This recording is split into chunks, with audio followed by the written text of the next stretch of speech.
जिला परिषद हैं, मतलब आज एक जो बिल्कुल कांग्रेस पार्टी की क्रीम, जिसमें गांव के प्रधान, जिला परिषद, पूर्व जिला परिषद, पूर्व ब्लॉक अध्यक्ष, महिला कांग्रेस, यूथ कांग्रेस, NSUI, जो सब एक हमारे कुनवा था, उनकी एक बैठक रखी गई थी।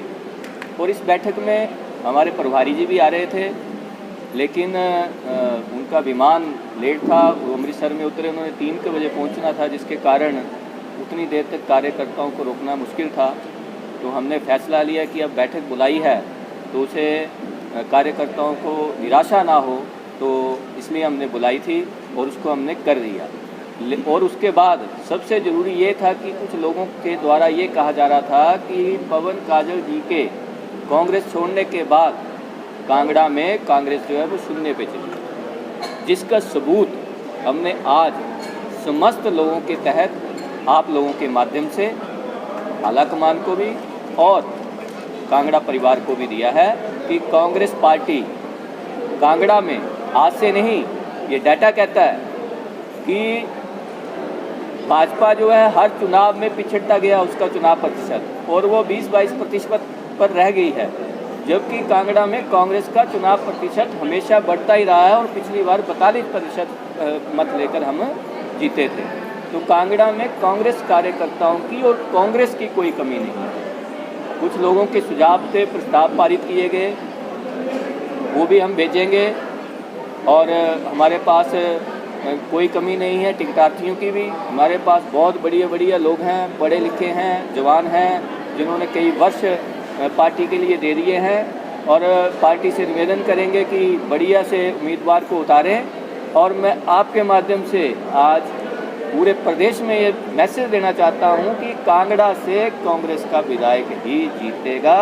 और जो मैं हर बार कहता हूँ कि हम जिला कांगड़ा से लगभग 12 सीटें जीतेंगे और हिमाचल प्रदेश में कांग्रेस की सरकार बनने में सबसे बड़ा रोल और योगदान जो है वो जिला कांगड़ा का होगा।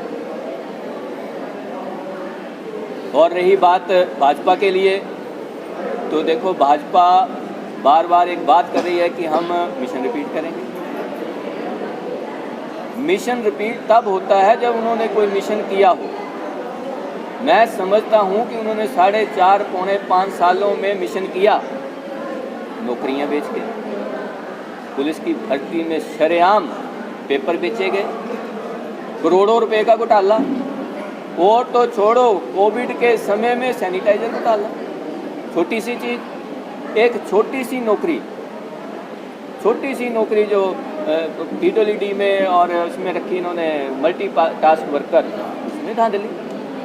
अरे भैया कहीं तो शर्म करो, कैपेबल आदमियों को नौकरी दो। नौकरियां निकाली नहीं, निकाली तो बेच दी। हिमाचल प्रदेश में 12 लाख बेरोजगार जो हैं वो रजिस्टर्ड हैं, और नौकरी साल में कितने मिल रही है? 300-400 लोगों। करोड़ों रुपया खर्च करके धर्मशाला में इन्होंने एक वो इंडस्ट्री को लाने के लिए फंक्शन बुलाया गया, करोड़ों रुपए सरकार के खर्च किए, और आज तक 4.5 पौने 5 साल में एक भी इंडस्ट्री नहीं आई। बिल्कुल झूठ बोलते हैं। आज आप लोग यहाँ पर विराजमान हैं, मुझे बताइए टांडा हॉस्पिटल की क्या हालत है? डॉक्टर चले गए, स्टाफ है नहीं, लोगों की लाइनें लगी हैं। जब तक कांग्रेस पार्टी की सरकार थी, टांडा में सुचारू रूप से काम किया जाता था। इनकी मशीनें ठीक नहीं होती हैं। आप पता कर लेना, बड़े बड़े डॉक्टर या तो एम्स ज्वाइन कर गए या उनको यहाँ से बदल दिया गया। और मैं आपको अंदर की बात बता रहा हूँ, मुझे एक अंदर के अधिकारी ने बताया कि जब वो इसके लिए गए शिमला में, तो वहाँ से उन्हें जवाब मिला कि हमारा अभी टांडा से तरफ कोई ध्यान नहीं है। भैया जो मेडिकल कॉलेज हैं इतने इस्टेब्लिश्ड हैं, उनको कम से कम वहाँ पर रोगियों को सुविधा मिले, उसका काम करना चाहिए, लेकिन नहीं किया गया। एक और बड़ा घोटाला इनका आने वाला है, और कांग्रेस पार्टी जब सत्ता में आएगी तो हम उसके लिए लड़ेंगे। इन्होंने हर विधानसभा क्षेत्र में करोड़ों रुपया खर्च करके पार्टी के कार्यक्रम कर रहे हैं, और पैसा सारा खर्च जो है वो भाजपा कर रही है, जो ये 75वां कुछ वर्षगांठ बना रही है। सबसे बड़ा घोटाला झंडे का, आप मुझे बताइए, जब भाजपा या कांग्रेस कोई कार्यक्रम करती है तो झंडे फ्री में दिए जाते हैं, कोई पैसा नहीं लेते। ये भाजपा वालों ने जब अभियान चलाया कि घर घर में भाजपा का झंडा हो, तो क्या इन्होंने उस झंडे को बेचा?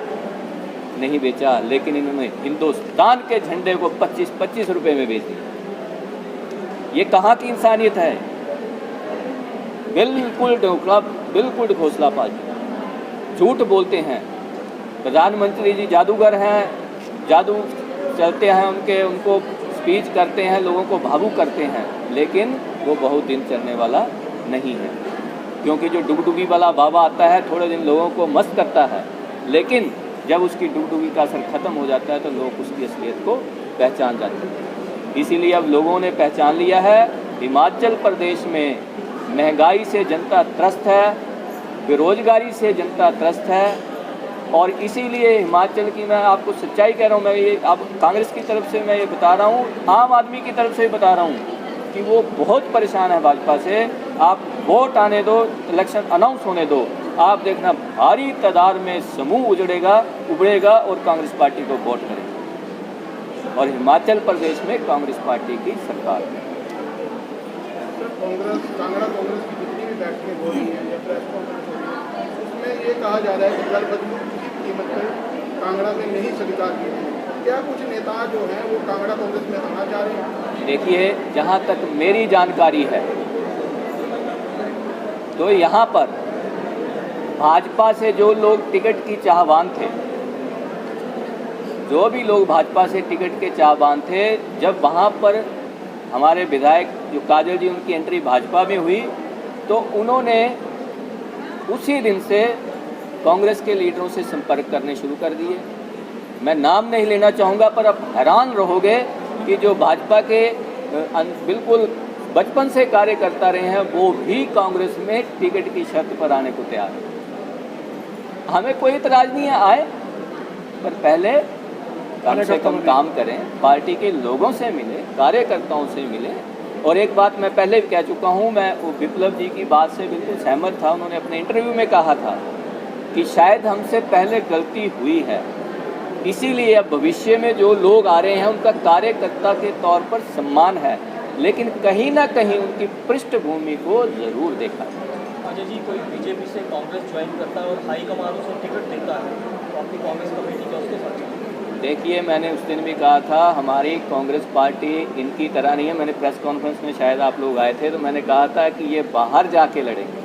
हमारा विरोध कांग्रेस पार्टी का कांग्रेस पार्टी के अंदर होता है, वो अंदर जो भी विरोध होगा वो होगा, लेकिन अगर पार्टी का कोई भी फैसला होगा तो वो सारे लोग मानते हैं उसको, क्योंकि इस समय ऐसा है कि हमें कांग्रेस पार्टी की सरकार बनानी है।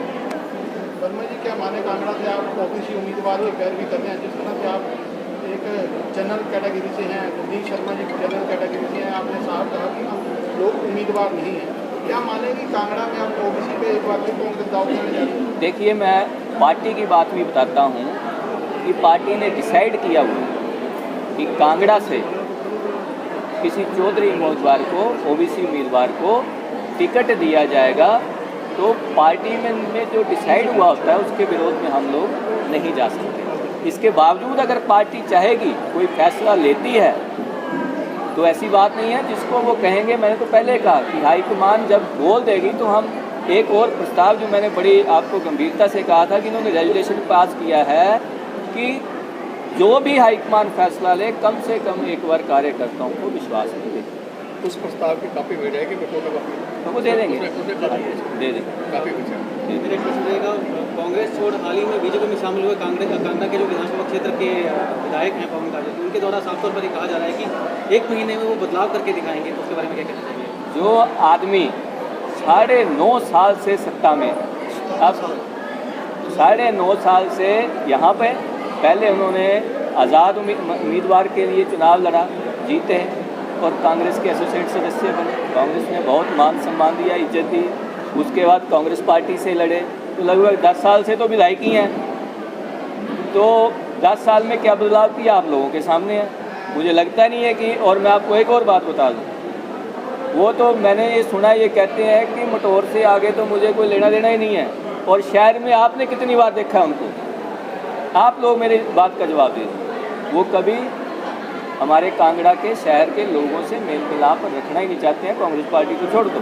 वीरभद्र सिंह के जाने के बाद यहाँ पे कोई ऐसा नेता दिखाई नहीं दे रहा जो उनकी जगह ले सके या उनके द्वारा कंट्रोल किया जा सके सारी पार्टी को। नहीं, ऐसी कोई बात नहीं है। कांग्रेस पार्टी बिल्कुल संगठित है। आज राजा वीरभद्र जी की जो पत्नी हैं हमारी और अध्यक्षा हैं वो प्रतिभा सिंह जी, वो पूर्ण बढ़िया रूप से काम कर रही हैं। उनके साथ मुकेश अग्निहोत्री जी को जोड़ा गया है जो कि अपने आप में एक सुलझे हुए नेता हैं। वो भी वीरभद्र सिंह जी के साथ रहे हैं, उनसे सीखा है। उसी तरह जो आज एक छोटे से कार्यकर्ता से लेके आज बुलंदियों तक पहुँचे हैं, जिन्होंने NSY से हमारे साथ कार्य शुरू किया था और आज प्रचार समिति के अध्यक्ष हैं और प्रदेश के बहुत माननीय नेता श्री सुखविंदर सिंह सुक्खू जी हैं। इन तीनों की तिकड़ी पूरे जोर से पूरी मेहनत से काम कर रही है। कांग्रेस पार्टी में कोई प्रॉब्लम वाली बात नहीं है। सब इकट्ठे हैं, आपने रैलियों में देखा होगा, तीनों इकट्ठे होकर कांग्रेस पार्टी का काम कर रहे हैं।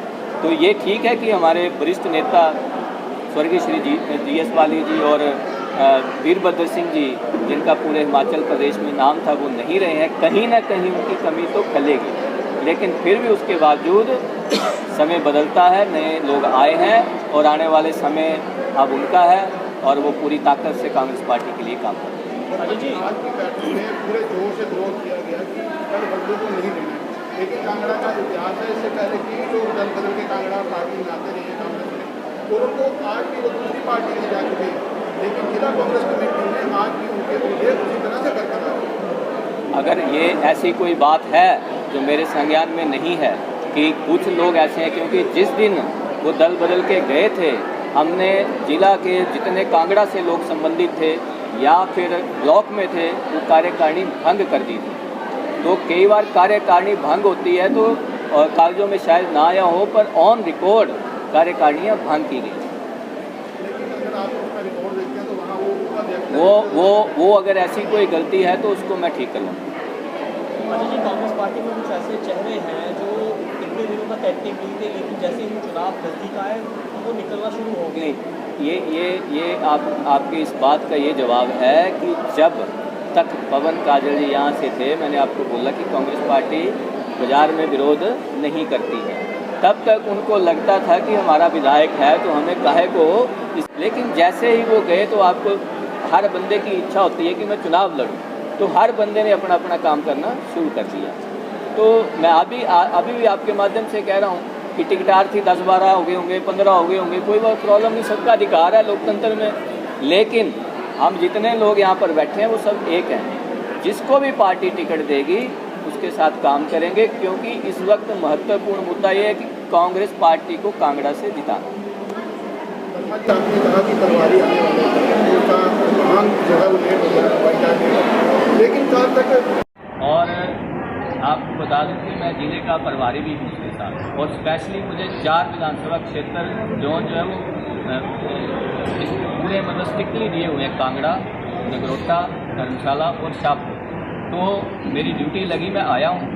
और आप जिन्होंने कल प्रेस कॉन्फ्रेंस की मुझे नहीं पता, लेकिन उनको भी आना चाहिए था, क्यों नहीं आया, उनकी व्यस्तता होगी, क्योंकि ये कांगड़ा की बात थी तो मेरा इंटरेस्ट था, उनका भी होना चाहिए था। तो उनके कुछ कारण रहे होंगे, शायद वो भी प्रभारी जी के साथ चले गए होंगे, क्योंकि वो अब वाया अमृतसर आ रहे थे। तो यहाँ विमान की कोई दिक्कत आई तो उन्होंने 12 बजे अमृतसर पहुँचना था, तो नेचुरली यहाँ 3-4 बजे तक पहुँचना था। तो मुझे लगता नहीं कि ऐसा उसमें कोई पार्टी की प्रॉब्लम है। उन्होंने संजय जी ने खुद कहा है कि 3 बजे के बाद मेरे साथ डिपोलो में रुके हुए हैं कि वहाँ पर मेरे साथ कोई भी कार्यकर्ता आके मिल सकता है। तो ऐसा मेरे ख्याल में ये ठीक है कि अगर प्रभारी होते तो ये मीटिंग और भी बड़ी हो सकती थी, लेकिन उसके बाद हमने खुद ही इसको संक्षिप्त किया कि पर उसके बावजूद भी आप देखो, आप लोगों ने देखा कि कितनी भारी तादाद में महिलाएं, व्यक्ति, युवा सारे आए हुए थे। तो इसका मतलब एक मैसेज तो जा रहा है कि कांग्रेस कांगड़ा में बहुत कांग्रेस परिवार की एक तरह से मीटिंग की है। नवनीत जी हमारे आज की जी होना चाहें तो आप इसमें। आप सबका स्वागत है। हमारा जो कार्यक्रम था वो केवल कांगड़ा विधानसभा क्षेत्र का कार्यकर्ताओं का सम्मेलन करने का के लिए बैठक रखी थी। ये जो कल प्रभारी जी का प्रोग्राम कल आया तो कल ही डिसाइड हुआ था सुबह, हालांकि हमें तो उनके लिए कोई बुक्के बक्के लाने के लिए भी उस समय नहीं था, लेकिन कोई 3 बजे मुझे कागड़ा जी का फोन आया कि शायद आपके प्रभारी जी का कोई प्रोग्राम कैंसिल हो रहा है। व्हाट्सएप पे न्यूज़ चल रही थी। आ रही है तो उनका जो दिल्ली से विमान था वो अमृतसर को 12 साढ़े 12 बजे वहाँ लैंड करना था अमृतसर में आज, और वहाँ से आए अमृतसर में यहाँ आने में 4 घंटे तो कम से कम लगने थे। तो हम यहाँ लोगों को मैसेज भेज चुके थे सुबह 11-12 बजे की मीटिंग का, तो ये पॉसिबल नहीं था कि हम अपने कार्यकर्ताओं को उतनी देर के लिए रोक सकते थे।